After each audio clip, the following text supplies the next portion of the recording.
Hello everyone, কেমন আছো সবাই? দিবিজান ফ্যামিলির আরও একটা ব্লগে তোমাদের সবাইকে জানাই ওয়েলকাম। আজকে হলো 25শে নভেম্বর। এখন বাজে সকাল প্রায় 6:30। গোটা 3 দিন পর আজকে মামা আবার স্কুলে যাবে, মানে সোমবার আজকে আমাদের এখানে আবার স্কুল স্টার্ট হলো।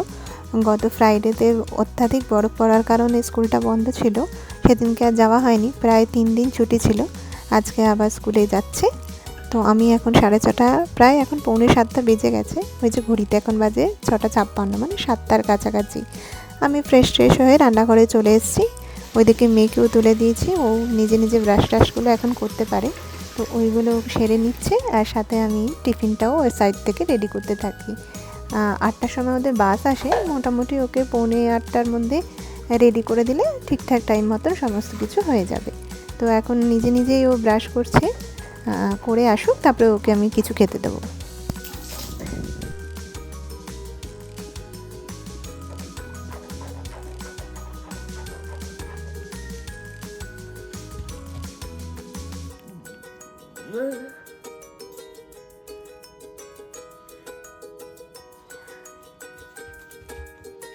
আমার জুতো পরেছি। এই যে এখনও বসে আছে, আমি ওকে একটা হাতে করা রুটি আর 1 গ্লাস দুধ দেবো। আসলে স্কুলে ওকে যাই টিফিন দিই না কেন, ও কোনোটাই সময় মতন শেষ করে আসতে পারে না।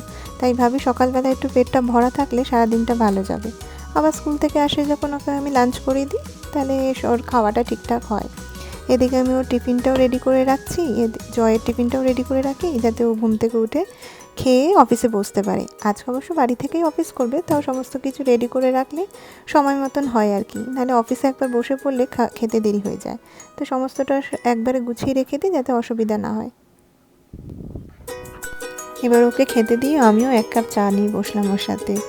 সকালবেলা উঠে একটুখানি টিভিটা চালিয়ে দিই, যাতে ওর ঘুমটা কেটে যায়। ওই টিভি দেখতে দেখতেই ও সকালে ব্রেকফাস্টটা করে।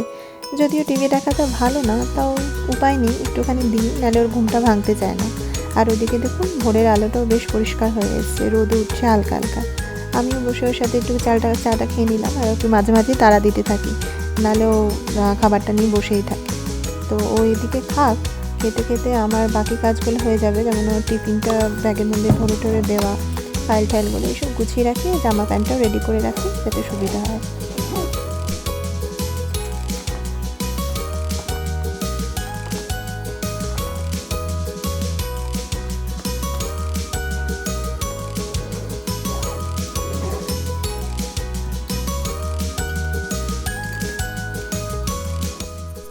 খাওয়া দাওয়া শেষ হয়ে গেছে, এখন ওকে জামা কাপড় পরিয়ে রেডি করছি। চুলটা ওর বেশ বড় হয়েছে। আসলে যখন আমরা এসেছিলাম, মানে জানুয়ারি মাসে ইন্ডিয়া থেকে, তখন ওর চুলটা প্রায় শোল্ডার লেন্থ অবধি ছিল, মোটামুটি কাটিয়ে এনেছিলাম যাতে কাটাতে না হয় সাথে সাথে। তো এখন দেখছি অনেকটাই হয়ে গেছে, প্রায় পিঠটা অবধি। তো চুলটা আমি ওর ছোটো থেকেই বড় রাখি। এই চুল বড় রাখার জন্য আমাকে চুলের প্রতি একটু সময়ও দিতে হয়, কারণ চুলটাকে ভালো রাখতে গেলে একটু যত্ন করতে হবে। তো যাই হোক, এই স্কুলে যাওয়ার সময় চুল বাঁধার ব্যাপারটা একটুখানি টাইম লাগে আমার। মাঝে মাঝে একটু ভালো হেয়ারস্টাইলও করে দিই। আমার আসলে লম্বা চুলে একটুখানি ভালো করে হেয়ারস্টাইল করতেও ভালো লাগে। তবে আজকে আর বিশেষ সময় নেই, তাই দুপাশে বেনুনি করে পাঠিয়ে দিলাম। তারপরে ওই চুলের স্টাইলিং করছি বা না করছি ও নিয়ে ওর অত মাথা ব্যথা নেই, ওর একটা হলেই হয়েছে। আর সেই কোনোরকমভাবে একটুখানি বেনুনি করে দিলাম, করে দিয়ে এবার পাঠিয়ে দেবো। তো ক্যামেরা অন দেখেছে, তো ক্যামেরা অন দেখে ভাবছে হয়তো ওকে লাইভ দেখা যাচ্ছে। ও কি সুন্দর এক্সপ্রেশন দিচ্ছে ক্যামেরা দেখে। আমি বলছি কী রে, তুই হাসছিস কেন? বলে ওই যে ক্যামেরাটা অন আছে তাই জন্য। তো যাই হোক, চলুন, ওকে চুলটা বাঁধা হয়ে গেছে, এবার দেখি।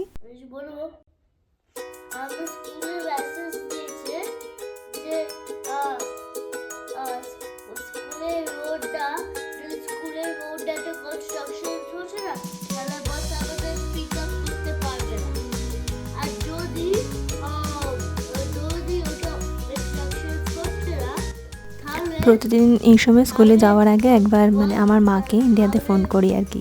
ওর এটা অভ্যাস, 5 মিনিটের জন্য হলো মায়ের সাথে একটু কথা বলে যায়। তা এখনও ফোনে মায়ের সাথে কথা বলছি।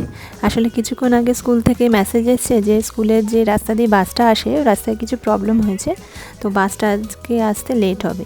এখন মাকে বসে বসে সেইগুলোই বোঝাচ্ছে যে নানি জানো তো, আজকে বাস আসতে আমাদের দেরি হবে। আর যদি বাস সেরকম আসতে দেরি হয়, তাহলে হয়তো জয়কে গাড়ি করে ওকে দিয়ে আসতে হবে। সেই সব কথাগুলি এখন মাকে বলছে, আর আমি ওকে একটু টুকটুক করে রেডিও করে দিচ্ছি। বাইরে প্রায় -1 আজকে, প্রচণ্ড ঠান্ডা। বাসের ভেতরে অতটা ঠান্ডা না লাগলেও এই বাস স্ট্যান্ড অবধি যাওয়ার অবধি যে রাস্তাটা ওটা বেশ ঠান্ডা, তাই ভালো করে রেডি করে দিতে হয়।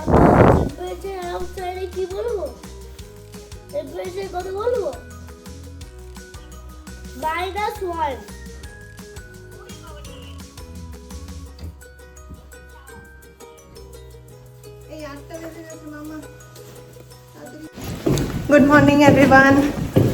এখন বাজে সকাল 8টা। এবার মামাকে রেডি করে আমরা বেরিয়ে পড়েছি, স্কুল যাব। বাস এসে যাবে 8টার মধ্যে। অবশ্য বাসটা আজকে নাও আসতে পারে, যা বললাম আর কি। লাইটটা অফ আছে বোধহয়, নষ্ট হয়ে গেছে লাইটটা। তুই তাড়াতাড়ি চল। তো এখন আমরা বেরোচ্ছি ওকে বাস স্টপে ছাড়ার জন্য। বাইরে প্রচন্ড ঠান্ডা, দেখাচ্ছি আপনাদের। এই এখনো বরফগুলো রয়েছে, তবে আগের থেকে অনেকটা গলে গেছে। এখন অতটা রাস্তা ফাস্তা ক্লিয়ার করে দিয়েছে চলাফেরার মতো, এখন অনেকটা ক্লিয়ার আছে বাস যাওয়ার মতো বা গাড়ি ঠাড়ি যাওয়ার মতো।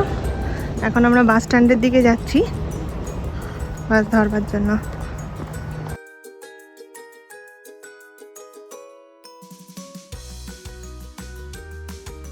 ওই যে বললাম আজকে বাস আসতে দেরি করবে, তাই 8টা 15 বেজে গেছে, এখনও বাস আসেনি। মোটামুটি 8টা 10-এর মধ্যে বাস চলেও আসে, কিন্তু আজকে 8টা 15-20 বাজতে চললো, এখনও বাসটা এসে পৌঁছায়নি। কিন্তু সমস্যা হয়েছে একটা, আমি তাড়াহুড়ো করে এমনি স্লিপার জুতো পরে চলে এসেছি, বুট পরতে ভুলে গেছি, তাই পাটা একদম জমি। অবশেষে বাস এসে গেছে, 8টা 25 মতন বাজে। তা চলে এসছে, যাই হোক, নাহলে জয়কে দিয়ে আসতে হতো। এখন ওরা যাচ্ছে বাসে, একে একে উঠছে। ওই যে লাস্টে যে সে একদম ও। এই যে মামাকে ছেড়ে এখন ঘরে যাচ্ছি। আজকে বাইরে -1, অথচ আজকেই আমি বাইরে বুট পরে যাইনি, পা হাত পা জমে গেছে। বাসটা আসতে আজ খুব লেট করেছে। অবশ্য আমাকে মেসেজ দিয়েছিল, কিন্তু আমি বুঝতে পারিনি, তাড়াহুড়ো করে চলে এসেছি বুট জুতো না পরে। পাটা জমে গেছে পুরো। এখন ঘরে গিয়ে কাজে লেগে পড়বো। 3 ঘন্টা 3.5 ঘন্টার জন্য এখন ফাঁকা ঘরটা। আবার আসবে। হ্যালো, এখন বেজে গেছে 10টা। আমি বাড়িতে একটু এসে ঘুমিয়ে পড়েছিলাম। আসলে 3 দিন ধরে স্কুল যাচ্ছে না মামা, তাই দেরি করে ওঠার একটু অভ্যাস হয়ে গেছে আর কি। তা বাড়িতে এসে তো ঘুম পাচ্ছিল, একটুখানি ঘুমিয়ে পড়েছি। উঠে দেখি 10টা বাজে। তা তড়িঘড়ি করে উঠেছি, ভাবছি এখনও রান্না করা হয়নি, একটু বাদে তো মামা চলে আসবে। তা এখন উঠে বসেছি একটু, এখন রান্নাটা স্টার্ট করে দিই, আর দেরি করলে দেরি হয়ে যাবে। এসে আবার ও খিদে পেয়েছে বলবে। আসলে স্কুলে যে টিফিনটা দিই ও কোনোটাই কমপ্লিট করে না, তা বাড়িতে এসে ওর খিদে পেয়ে যায়। তাই ভাবি ও আসার আগে রান্নাটা কমপ্লিট করে রাখলে এসে ও তাড়াতাড়ি করে স্নান করে খাইয়ে দিতে পারবো। তো চলুন তাহলে রান্নাটা স্টার্ট করে দিই, দেখি কী করি আজকে। তো ফ্রিজ থেকে বার করে এই মাশরুমের প্যাকেটটা পেয়েছি, আজকে ভাবছি এই মাশরুমটাই করব। মাশরুমটা এনেছে অনেক দিন, মানে গত সপ্তাহে প্রায় এনেছে, আর ফেলে রাখা যাবে না, সবাই মোটামুটি ভালো খায়, তো আজকে এটাই করব। এইরকম একটা মাশরুমের প্যাকেটের দাম প্রায় $3.5 পড়ে, মানে $3.5 মানে এখানে ওই 250 টাকা মতন হবে, 250 টাকা থেকে একটু বেশি হবে। তো আজকে এটাই রান্না করি। আচ্ছা, এই মাশরুম জিনিসটা কিন্তু আমরা এই প্রথম ইউএসএতে এসেই খাওয়া স্টার্ট করেছি। মানে এর আগে জয়দের বাড়িতে বা আমাদের বাড়িতে, আমার বাপের বাড়িতে মাশরুম রান্নাটা হতো না। তো কিভাবে কি হয় আমি তা জানাও নেই, বাড়িতে এখনও খায় না। তো আমি এখানে এসে হঠাৎ ওয়ালমার্টে এটা চোখে পড়লো, প্যাকেট করা, তো বেশ পরিষ্কারই থাকে। তো একদিন মনে হলো হঠাৎ জয় যে মাশরুম খাবে, তো আমি বললাম খাবে যখন নাও দেখি, করেই দেখি একবার। তো একবার এনে করাতে বেশ ভালোই লেগেছিলো। আসলে অন্যরকম টেস্ট ভেবেছিলাম, ভাবলাম যে কীরকম খেতে হবে না হবে। তো এনে দেখলাম সেই আমরা যেমন ইঁচড় রান্না করি না, ঠিক ওরকমই অনেকটা লাগলো। তো আমি ওরকমভাবেই রান্না করি, আদা পেঁয়াজ রসুন দিয়ে, সেরকম কিছু না। প্রথমে ওই জিরে তেজপাতা এলাচ দারচিনি ফোড়ন দিয়ে যেরকম হয়, তারপরে পেঁয়াজ কুচি, একটু টমেটো, আর আদা রসুন বাটা সমস্ত দিয়ে কষাই। তারপরে যেহেতু তেল কম দিয়ে রান্না করি আমি, আলুটাকে আগে ভেজে নিই। তা আলুটা ভাজার পরে মাশরুমটা দিয়ে আর আদা রসুনের পেস্টটা দিয়ে নর্মাল যেরকম আর কি নুন হলুদ মিষ্টি জিরে ধনে গুঁড়ো লঙ্কা গুঁড়ো এই সমস্ত দিয়ে জিনিসটাকে মাংসের মতন করে কষাই। তো কষানো হয়ে গেলে তারপরে একটু গরম জল দিই, তারপরে ফোটাই, একটু ঝোলঝোলি রাখি যাতে খেতে পারে। তো প্রথমে আগে কি করি, মাম্মারটা একটু ঝাল ছাড়া তুলে রেখে দিই, ও আবার ঝালটা একদমই খেতে পারে না। তারপরে একটু কাঁচা লঙ্কা বাটা মিক্সিতে করে নিই আমাদের জন্য। এসব রান্না তো আবার ঝাল ছাড়া না খেলে খুব একটা স্বাদ লাগে না। ওই ডিম কষা যেরকম রান্না হয়, মাংস যেরকম রান্না হয় পেঁয়াজ আদা রসুন দিয়ে, ঠিক ওভাবেই করি, খারাপ হয় না খেতে। তো ওইটা করেছি, আর সাথে করলাম একটু উচ্ছে ভাজা আর একটু ডাল। আর ভাত আগেই বসিয়ে দিয়েছি, ভাতটা হয়ে গেছে। আর একটু মাছ ভাজবো। এখানে অ্যাকচুয়ালি মাছটা সেরকম বাঙালি মাছগুলো এখানে খুব একটা পাওয়া যায় না। নিউ জার্সি ক্যালিফোর্নিয়া এইসব জায়গাতে বাঙালি অনেক বেশি, তো ওখানে ভালো ভালো মাছ পাওয়া যায়।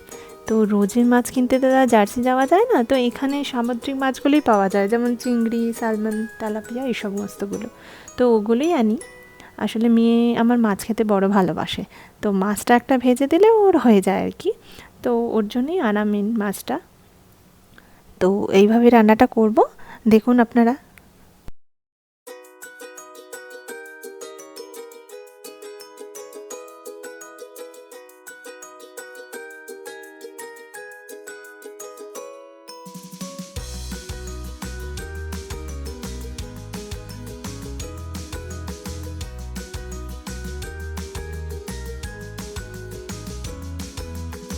এই যে আমার মাশরুমটা এখানে কষতে দিয়েছি, এখন অনেকটা বাকি, কষবে একটু টানবে, তারপরে আবার ঝোল বাড়াবো। আর ওইদিকে মামার জন্য একটা মাছ ভেজে দেবো ভাবছি, আমার মাছটা খেতে খুব ভালোবাসে। মাশরুম করেছি, কিন্তু একটা পাশে মাছও দিয়ে দেবো। এসে গেছে মনে হচ্ছে, দাঁড়া। হ্যাঁ খুলছি। ওয়েলকাম। কেমন হলো আজ স্কুল? ওকে।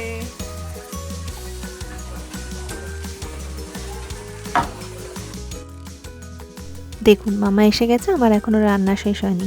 এই যে মামার জন্য একটু আলাদা করে তুলে রাখলাম, এরপর আমি একটু লঙ্কা মিশিয়ে দেবো আমাদের জন্য, তাহলেই হয়ে যাবে মোটামুটি রেডি।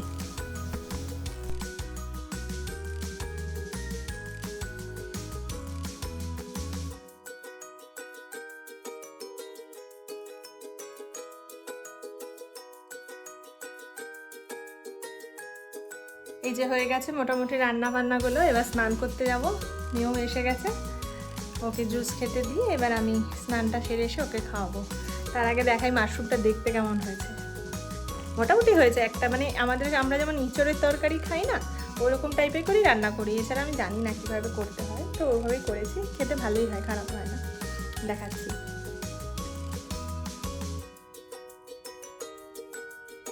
এরকম একটা হয়েছে। তো আমরা তাড়াতাড়ি করে স্নান করে লাঞ্চটা সেরে নিই। তো আমার ব্লগটা তাহলে আমি এখানেই শেষ করছি আজকের মতন। ভালো লাগলে একটা লাইক শেয়ার কমেন্ট করে দেবেন। তো আজকে রাখি, বাই।